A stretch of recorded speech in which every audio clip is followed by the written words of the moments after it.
जम्मू कश्मीर के special status को order करने के लिए जो एक प्रेसिडेंशियल ऑर्डर पास किया गया है, इस गैर कानूनी ऑर्डर को हम लोग मांग करते हैं कि जल्द से जल्द रिवोक किया जाए, क्योंकि इसका कोई बेसिस नहीं है, इसकी कोई स्ट्रॉन्ग लीगल स्टैंडिंग नहीं है। साथ ही साथ कश्मीर में जितनी भी communication channels, internet, phone, landline सब बंद कर दी गई हैं।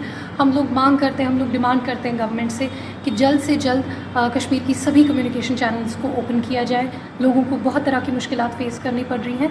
हम लोग ये भी मांग करते हैं कि जितने भी कश्मीरी लीडर्स हैं जिनको अरेस्ट किया गया है, फॉर्मर चीफ मिनिस्टर्स हैं जिनको अरेस्ट किया गया है, उनको जल्द से जल्द रिलीज़ किया जाए और आगे किसी भी और कश्मीरी लीडर का अरेस्ट ना किया जाए।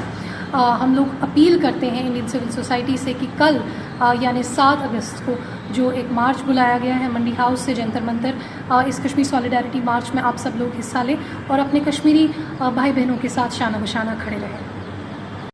मिलत टाइम्स की वीडियोस देखने के लिए यहाँ क्लिक करके सब्सक्राइब करें और हाँ, बेल आइकन जरूर दबाएं। अगर फेसबुक पर देख रहे हैं तो पेज लाइक करें। ताज़ा तरीन खबरों और मज़ामीन के लिए विजिट करें हमारी वेबसाइट www.millettimes.com। हमारी ये वेबसाइट उर्दू, हिंदी, इंग्लिश तीनों लैंग्वेज में मौजूद है।